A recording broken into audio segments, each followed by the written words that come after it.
Hey, in this podcast, I want to talk to you about how to write lyrics. I spent the last 14 years playing over 1,000 shows, touring 22 different countries, and become a top 40 Billboard charting artist. I fired my record label to go out on my own as an independent artist to market and release my own music, selling thousands of albums and millions of streams.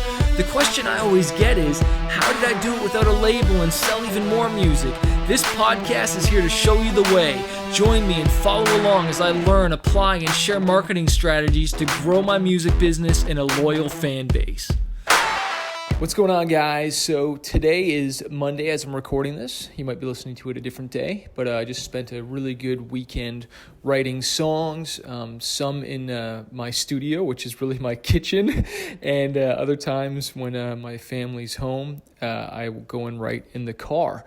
I'm going to the studio in a couple weeks, and so I was really trying to get a couple of demos and ideas done because I didn't want to come to the studio empty-handed. And I have approached songwriting over the last 10 to 15 years in so many different ways, and I've learned there's no right or wrong way, but there's some things that you can do that can really, save you time and get a better song done. And the first thing I would suggest that you do is know what you want to write about. Before you start writing a song, know what you want to write about. Sometimes, I'll sit down and, inspiration will just hit and I just flow into something. But I find when I have a target, when I know what it is I want to write about, like if I want to write something, super inspirational, like that's what I'm, going to write about, then I'll probably listen to a couple inspirational songs. I might look up some soundtracks for some movies or different inspirational songs just to kind of get that vibe, get my mind going, just feed my mind a little bit. And I never look at that or worry about me copying somebody. It's just like I just need that initial juice just to see different ways that people have wrote about something inspirational, or maybe it's something sad. And I'll listen to some sad songs and listen to different ways people approach that and think about how I can do that differently.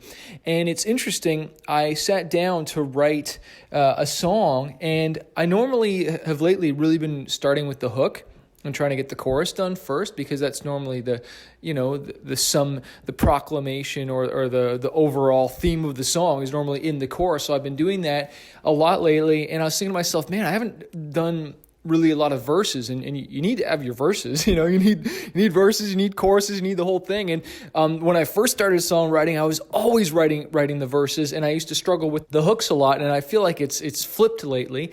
And so yesterday I started to write a verse, and it's interesting. I wrote it, and it was cool. And as I was writing, I was thinking, like, how can I make this more different? How can I make this stand out a little bit? How can I say this, not just the melody differently, but give some more swagger to it, give some more attitude, give some more emotion? And all I did was I this song's not out yet, so I don't want to tell you exactly what I did, but I kind of emphasized the very first word a lot more before going into the rest of the verse to kind of create a moment right off the bat. And I kind of created this theme, this melody. I'll talk about it later once the song is out, but the idea is try not to do the monotonous kind of going into your song each time, and try and switch it up the way you sing your first lyric to try and create these moments, as I call them, because man, is it ever powerful when you do that. And I sent this verse off to my producer and my other buddy, and they freaked.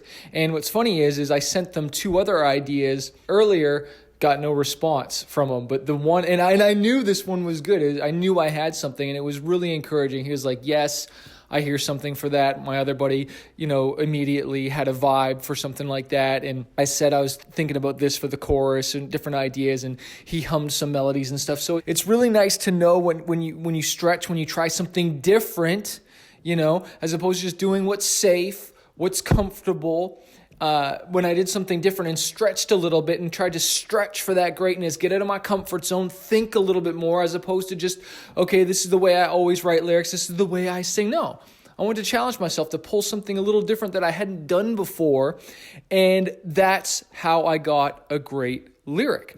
Because it's not just the words themselves, it's the delivery of those words. And the emotion you put behind them, the swagger, the attitude. And then, of course, we can make an amazing track that fits behind that. But I always like to say to artists, you can have the most amazing beat, the most amazing track, music, but it's the artist's performance that makes the track. It's your performance and what you do over top of that really makes the whole thing shine. And that's, of course, great lyrics, but then it's how you say those lyrics and what your melodies are and the emotion behind it. And what's interesting too is, as I was writing, I had the first part done, and then I wanted to kind of go into a thematic part and then make sure I end the song right and give it a nice lift into the chorus.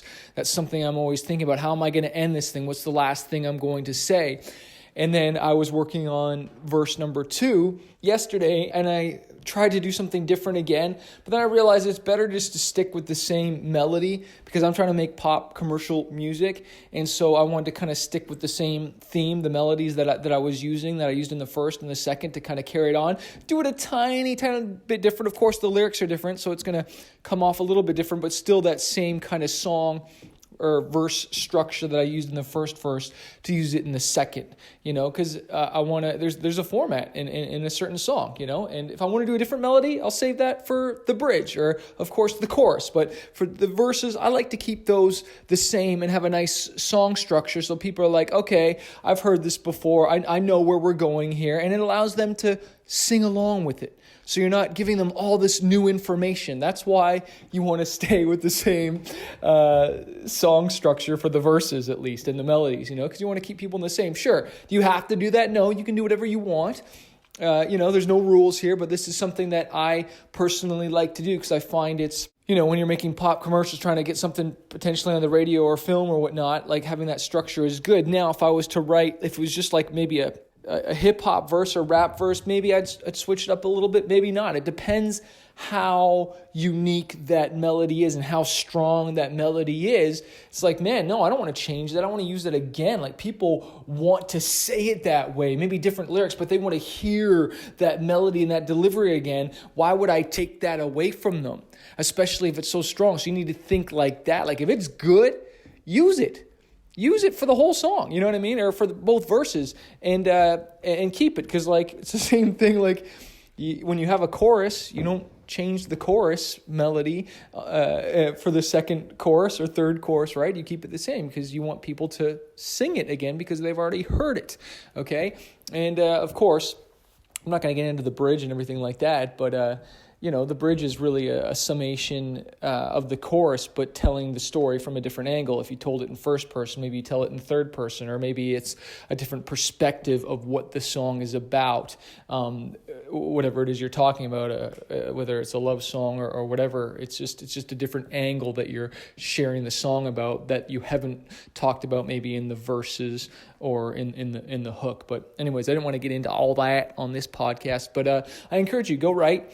The last thing I'll say is when you're writing, I used to think I always had to have the instrumental bed for me to write, but I haven't lately, and it's been really freeing, actually, and it's allowed my thoughts and my thinking to kind of, stretch a little bit and not having to fit anything to music, because if I get a certain beat, that's going to kind of hold me in boundaries, but when I just do a cappella, I have no boundaries and I'm limitless. I can try any melody I want or any melody I choose that I want to do, and that's awesome. And I think that's allowed me to be a little bit more creative because I'm not bound to what the track is or the tempo is, but I just have to kind of think to myself, okay, well, what do I want to do? And I can shout out some different ideas. So I hope you found that valuable, and go write some songs, go record them, find a great producer to finish it off and take it to the next level, go write with somebody.